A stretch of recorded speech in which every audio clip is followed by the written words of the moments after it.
We can work for a better life and a better future. One people, one nation, one destiny. 1975, and we're at the start of our journey, full of youthful ambition and eager to uproot the prejudices of Babylon. Still, we had everything to prove at the top level of the game. Test cricket, a 5-day contest battling against an opponent.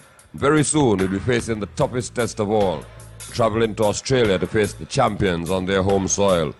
Shot one, take four.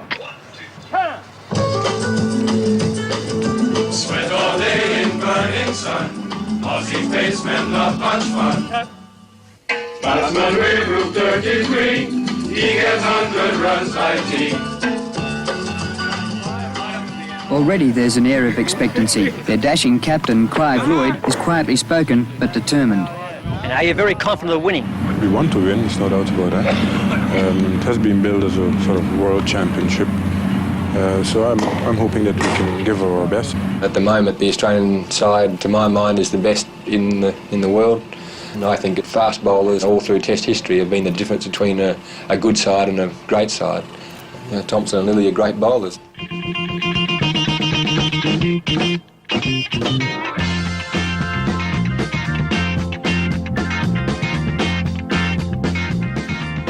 Jeff Thompson and Dennis Lillee are the most talked about cricketers in the world.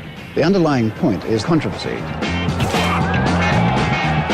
Controversy about bounces or bumpers, deliberate intimidation, aiming to hit the batsman and bowling bounces at tail enders.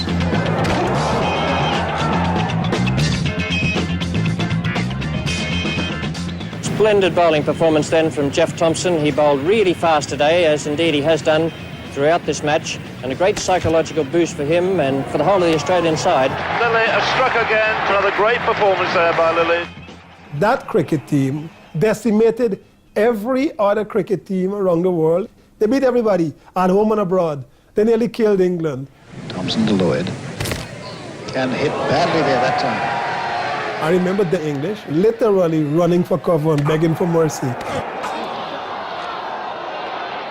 Australia had outstanding fast bowlers. Fast bowlers, and when I say fast bowlers, I'm talking about people who really bowl fast. Not talking about people who just bowl 80, 81 miles an hour. Talking about people who bowl 90, 90 odd miles an hour. Because that extra dimension is whether you can get hurt or not. And that's hit him on the head, a bad one. The batsman is... People get killed. It has happened. It's like a bullet. If there's something in front of it, you could be dead.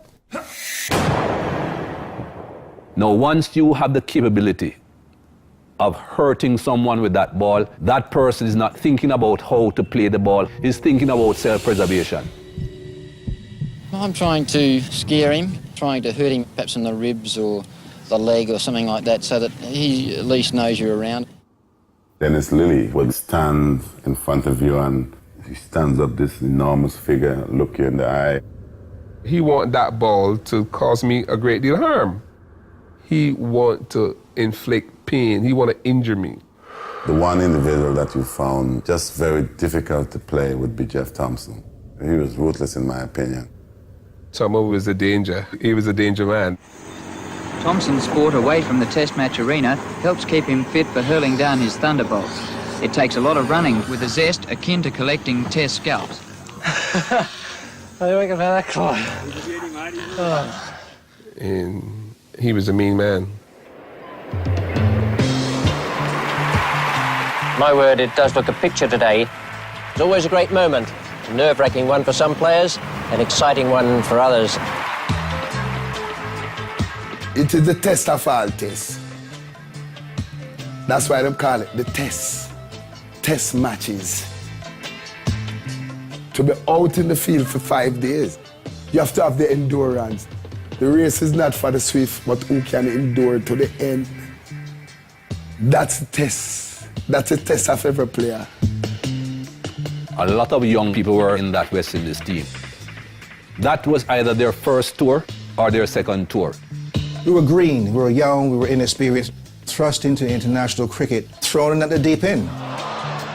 You went out and all you could hear screaming in your ears was Lillee, Lillee, kill, kill, kill. Lillee, Lillee, kill, kill, kill.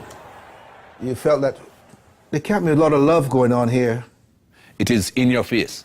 It wasn't easy walking out to face those guys with the crowd almost on top of you. Out there, it was a war. Believe me, it was a war. And they didn't let up. They threw the kitchen sink, they threw everything at you. They let you know, well, we're in charge and you're not coming on our patch to do well. It was as if fired out of a rifle. Lillee and Thompson, they bounced any and everyone. People were bobbing and weaving and ducking and falling on their backsides, trying to get away. A serious induction into fast bowling, that was terrifying. Absolutely terrifying.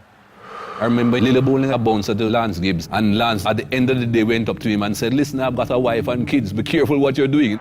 It's bowled with fire and direction. And that was hit him in the face, I think. Serious ball, Richie. I think it got him on the jaw. That climbed straight up. Injuries, broken fingers, broken shoulders, cracks on the head. And it was humiliating. It was like a military assault on West Indies cricket. Bowled him. The off-stump cartwheeling back almost a match.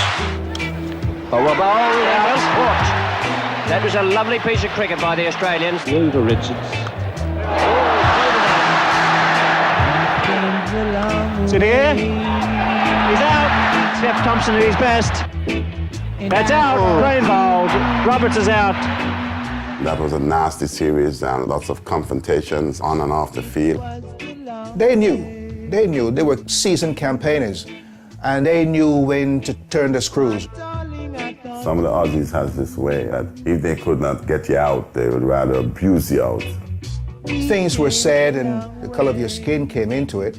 When you're constantly being bombarded with comments and behavior, well, I encountered some ignorance before, but this was very different, very, very different.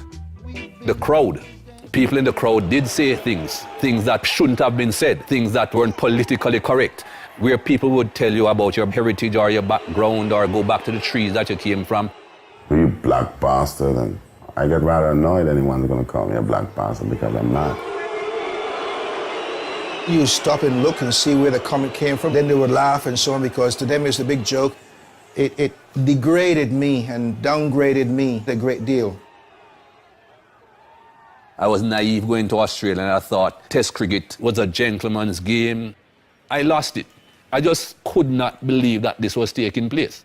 Michael just went and sat down and could not believe, and tears was coming out of his eyes, saying he don't know how guys could play cricket like this so hard. And yes, there was a lot of bickering. People started to blame each other. Batsmen blaming bowlers, the bowlers blaming batsmen. It was not a very happy dressing room. And it was not a happy time. So there it is, Australia winning by 7 wickets. We got a job in. They beat us 5-1.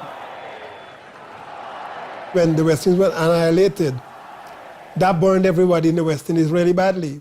Do you feel it with tears come? I see people cry when West Indies lose.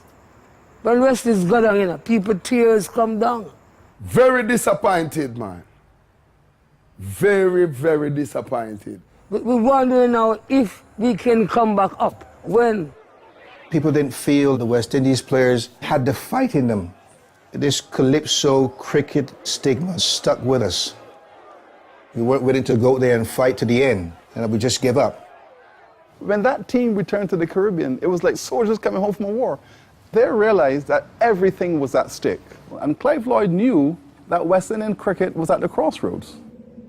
A lot of soul searching went on during that time. Clive, as a young captain, was under pressure. He became very depressed, even questioned his own right to be the captain. They say after humiliation is riches, power, might, and blessing eternally, forever. Go run fight from there. Fight is a game. You have to put your heart in to play and keep it up. Don't go down. Fight. Yes! Launch an attack, come make we launch an attack now. Launch an attack, come make we launch an attack. Could you hear me? I can remember Clive said, never again. If we can find some fast bowlers who are just as quick as they are, or even quicker, Let us see how well they handle it. Clive Lloyd took a very blunt decision. We can also play your game. We can generate a bowling machinery that will obliterate, that can rub you into the ground and decimate. And he bowl, and it's a 4. And he bowl, and it's a 6. Yes. So he needed very fast bowlers. And he went through the Caribbean looking for players to fit into his machine. He had already picked Michael Holden and saw the talent and the brilliance of this young man. And people question Clive Lloyd's knowledge. Say, Clive Lloyd, oh, you bring in Michael Holden, and Mungle have 17. But Clive said, don't watch that. This little youth, I like him potential. The captains were so astute. Such cricket brain come once in a lifetime. Oh, Lord, yes. First you had 3. Wayne Daniel, Holding, and Roberts. Fast, furious, aggressive, and really could dismiss you. It was very skillfully done. It was a superb construction. This is cricket, lovely cricket. Yes, cricket, lovely cricket. Man, I mean, say people, are you ready? Blow! Oh, Lord. I want to solid.